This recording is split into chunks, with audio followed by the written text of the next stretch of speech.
नमस्कार, आप देख रहे हैं विकासशील हरियाणा और आपके साथ मैं हूं अर्चना कौशल। आज जल हमारे लिए कितना जरूरी है, जल की महत्ता को सभी समझते हैं। जल आज जितना जरूरी है, कल भी आने वाली पीढ़ियों के लिए उतना ही जरूरी होगा। देश हो या प्रदेश, जल का स्तर लगातार कम होता जा रहा है और इसी कारण मुख्यमंत्री मनोहर लाल आम जनता को जल संरक्षण के प्रति जागरूक करने में जुटे हैं। किसानों को बार बार सचेत कर रहे हैं कि अगर आज हमने पानी नहीं बचाया तो अगली पीढ़ी का भविष्य गर्त में चला जाएगा।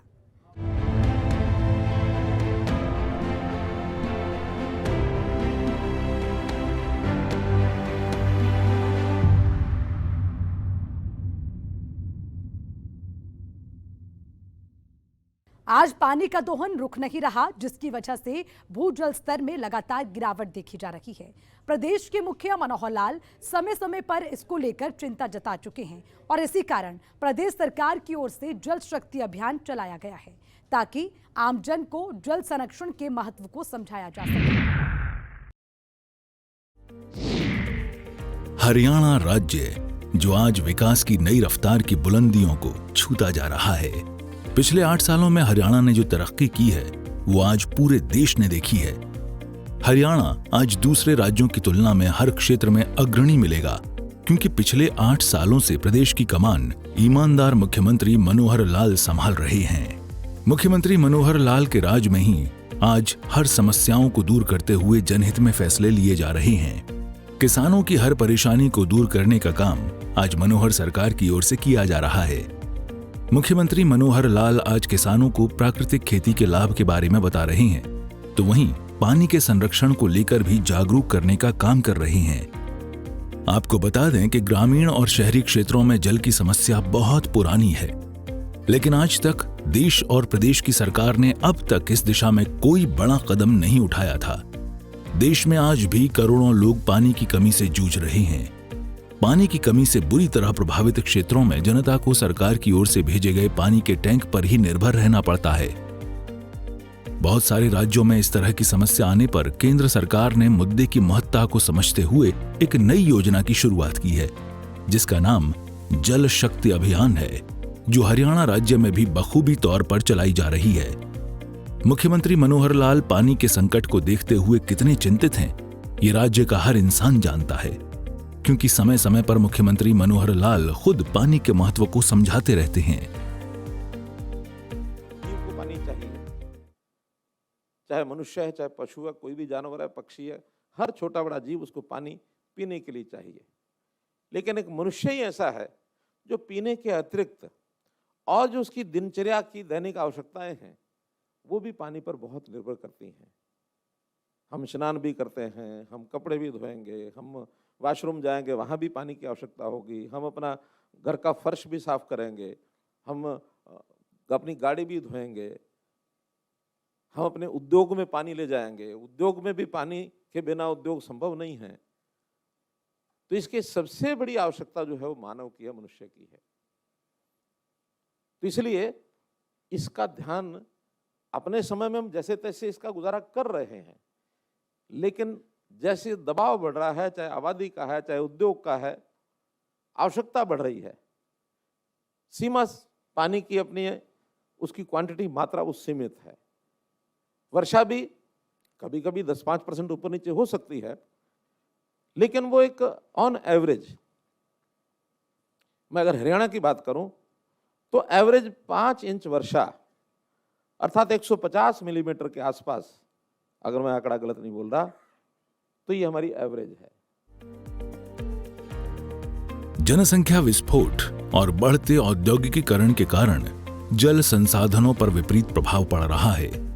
यदि जलाशयों का सही तरीके से संरक्षण किया जाए तो जल की कमी को काफी हद तक कम किया जा सकता है। जलाशयों का उपयोग ग्रामीण और शहरी दोनों क्षेत्रों में जलापूर्ति में किया जा सकता है और अब मनोहर सरकार अमृत सरोवर योजना के तहत तालाबों के सौंदर्यीकरण और जीर्णोद्धार कार्य करने में लगी हुई है। इस योजना के अंतर्गत तालाबों को जल संरक्षण के लिए शिक्षित भी किया जाएगा। उन्हें बिना जल बर्बाद किए होने वाली आधुनिक सिंचाई तकनीक से भी अवगत कराया जाएगा। पूरी तरह जलाशयों पर निर्भर रहने के स्थान पर उन्हें वर्ष भर के लिए जल का संरक्षण करना और उसका सिंचाई में अधिकाधिक उपयोग करने की तकनीक सिखाई जाएगी। कि हर बूंद इसका उपयोग करो, हर बूंद का उपयोग चाहे घर में इकट्ठा करो, चाहे रिचार्ज करके जमीन में डालो। हमने निर्देश दिए हैं कि सरकारी भवन जितने भी हरियाणा के अंदर, उन सब के अंदर वहां रिचार्जिंग वेल बनेंगे। जो बरसात का पानी है बाहर नहीं जाना चाहिए, बल्कि जमीन के अंदर छोड़ो, जमीन में साफ होकर के नीचे के तल में पहुंच जाएगा। रिचार्जिंग ऑफ वाटर, किसानों के को भी आह्वान किया है कि आप अपने इलाके का जो बरसात का पानी है उसको बह करके बाहर मत जाने दो। अब हमको बताओ, हम वहां रिचार्जिंग ट्यूबवेल लगाएंगे। पिछले साल हमने 750 ट्यूबवेल लगाए हैं नए, और इस बार घोषणा की है कि आने वाले 2 वर्षों में 5000 नए रिचार्जिंग ट्यूबवेल हम लगाएंगे। 5000 ट्यूबवेल लगाएंगे, यानी बोरवेल जिसको कहते हैं, ट्यूबवेल नहीं बोरवेल। पानी अपने आप नीचे चला जाता है। बरसात के दिनों के अंदर उसकी एक टेक्नोलॉजी सी बनी है कि वो पानी बजाय बाहर जाने के, हरियाणा की एक एक बूंद पानी की जो हमारे पास आए उसका हम सदुपयोग करें। बेशक पानी का उपयोग हमें प्रसाद की तरह करना चाहिए, लेकिन कुछ लोग पानी को प्रसाद नहीं बल्कि बहुत ही सहज सुलभ मानकर उसे बर्बाद करते हैं। वो पानी का मूल्य ही नहीं समझते। पानी का मूल्य वो समझता है जो पानी के अभाव में जीता है। वही जानता है कि एक एक बूंद पानी जुटाने में कितनी मेहनत करनी पड़ती है। देश के हर उस नागरिक को जो पानी की प्रचुरता में रहते हैं, उनको पानी बचाने के ज्यादा प्रयास करने चाहिए, और निश्चित तौर पर इसके लिए लोगों को अपनी आदतें भी बदलनी होंगी। लोगों को जागरूक कर भविष्य के लिए हम अगली पीढ़ी को स्वच्छ जल उपलब्ध करा सकेंगे। इसका जो मात्रा है वो हमारी सीमित है, उपयोग बढ़ता जा रहा है। तो ये जो गैप है प्राप्ति में और उपयोग में, इस गैप को फिलअप करना ये भी हमारी जिम्मेवारी बनती है। अब ये किस प्रकार से करेंगे? जितना पानी का हम उपयोग कर रहे हैं, जैसा बताया कि हमारी आवश्यकता 34 MAF की खेती की है, और मिल रहा है हमको कितना? टोटल 20 MAF, जिसमें से 4 से 5 MAF तो हमको सीधा वर्षा से मिलता है, बाकी नदियों से मिलता है। जितना जमीन में पानी जाता है उससे ज्यादा हम दोहन कर रहे हैं। हरियाणा सरकार ने एक जल शक्ति अभियान हरियाणा योजना शुरू की थी। इस योजना के तहत राज्य के सभी नागरिकों के बीच जल संरक्षण को लेकर जागरूकता बढ़ाने के लिए मुख्यमंत्री मनोहर लाल ने 6 अगस्त 2019 को जल शक्ति सदस्यता अभियान शुरू किया। इस अभियान से जुड़ने के लिए आप इस मोबाइल नंबर पर मिस कॉल कर सकते हैं और आप इस अभियान के सदस्य बन सकते हैं। ये नंबर है 8222 000 200, यानी 882 2000 200। यदि आप राज्य के एक जिम्मेदार नागरिक हैं और आप हरियाणा जल संरक्षण अभियान के तहत कुछ करना चाहते हैं, तो आप राज्य सरकार द्वारा चलाए जा रहे इस अभियान के तहत योगदान कर सकते हैं, और साथ ही हरियाणा राज्य सरकार से 10,000 रुपए का नकद इनाम भी ले सकते हैं। जल संरक्षण के लिए सरकार अपनी ओर से कई कदम उठा रही है, लेकिन जन भागीदारी भी बेहद जरूरी है। सबसे ज्यादा काम को करना पड़ेगा जन भागीदारी, क्योंकि ये सब कितना ही हम अपने यहाँ इन हाउस योजनाएं बना लें, प्लानिंग कर लें, कितने ही नए नए प्रयोग कर लें, कितना ही बजट खर्च कर लें, लेकिन जनता का सहयोग अगर इसमें नहीं होगा तो चीज सफल होने वाली नहीं है। तो जनता में एक अवेयरनेस पैदा करनी पड़ेगी कि पानी ये हमारे लिए भी है, हमारी आने वाली पीढ़ी के लिए भी है।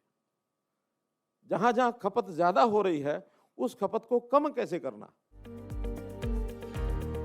मनोहर सरकार चाहती है कि राज्य के विकास में पानी की कमी बाधा न बने। इसके लिए काम करते रहना हम सभी का दायित्व है। सबका प्रयास बहुत आवश्यक है।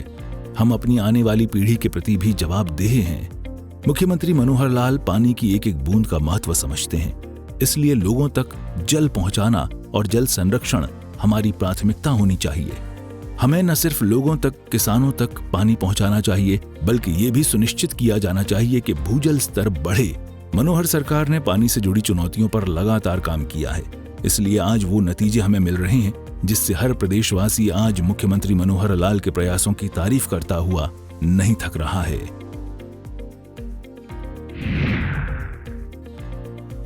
जल शक्ति अभियान हरियाणा का मुख्य उद्देश्य जल संरक्षण को बढ़ावा देना है, ताकि आने वाली पीढ़ी के लिए स्वच्छ पेयजल को सुरक्षित किया जा सके। केंद्र सरकार ने भी जल शक्ति विभाग बनाया, जिसके अंतर्गत जल संरक्षण को बढ़ावा देने के लिए विभिन्न कदम उठाए जा सके। इसी के साथ ही जगह जगह जागरूकता अभियान भी चलाए जाएंगे। तो देखा आपने कैसे जल को कल के लिए बचाने के लिए मनोहर सरकार लगातार प्रयासरत है। आज हम जल को बचा पाएंगे तभी तो हम अपना भविष्य सुरक्षित कर पाएंगे। चलिए दीजिए इजाजत, कल फिर मुलाकात होगी। नमस्कार।